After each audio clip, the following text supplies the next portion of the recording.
Today on Bench Briefs, we're looking at an important case that dives into the complex world of military police investigations and the rights of those involved.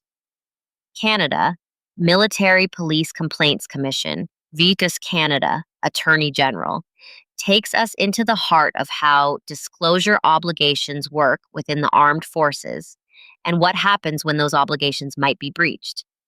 At the center of this case is a complaint made to the Military Police Complaints Commission by a member of the Canadian Armed Forces.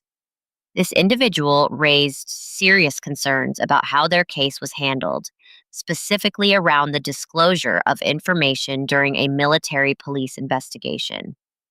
Disclosure, simply put, means sharing all relevant evidence and information that could affect the legal process. It's a cornerstone of fairness in any investigation or trial because it ensures everyone has access to the facts they need to defend themselves or understand the case against them.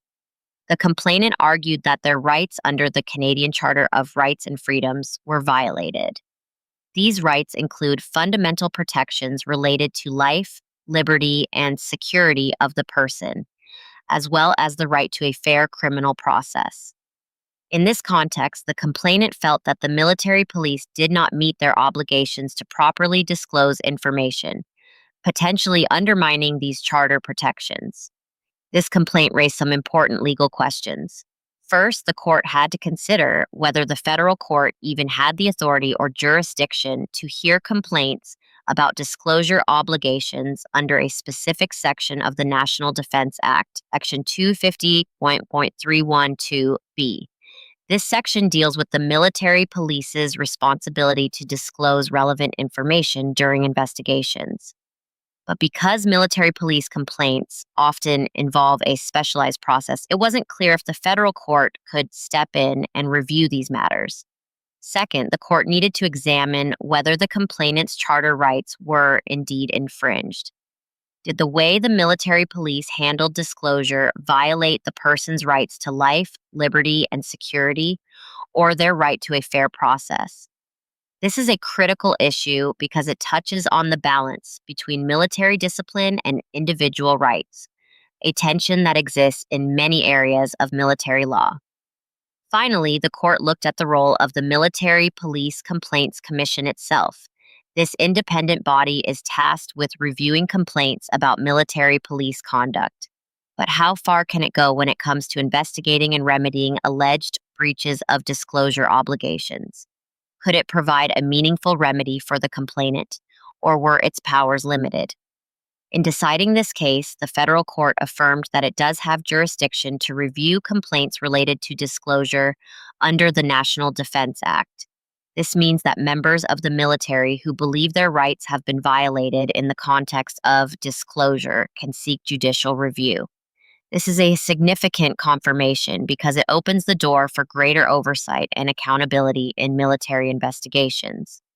The court also recognized the importance of charter protections within the military context.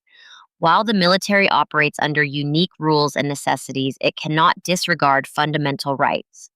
The decision emphasized that disclosure obligations are not just bureaucratic boxes to tick.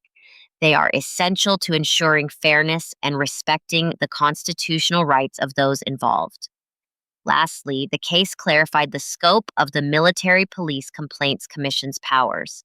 While the commission can investigate complaints and make recommendations, it does not have the authority to provide binding remedies when it comes to disclosure breaches.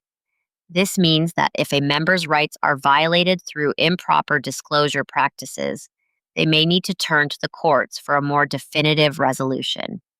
So why does this case matter beyond the specifics of military police investigations? For one, it highlights the ongoing challenge of balancing security and discipline within the armed forces with individual rights and freedoms guaranteed by the Charter. It also reinforces the idea that no institution, even the military, is above constitutional scrutiny. The decision strengthens the mechanisms available to service members to hold the military police accountable and ensures that disclosure obligations are taken seriously. This case could have ripple effects for how military investigations are conducted in Canada, promoting greater transparency and fairness. It also serves as a reminder to all of us that the rule of law applies everywhere, even in the unique and demanding environment of military service. Thanks for listening to this episode of Bench Briefs. Be sure to join us next time for another dive into the cases shaping Canadian law. Until then, take care.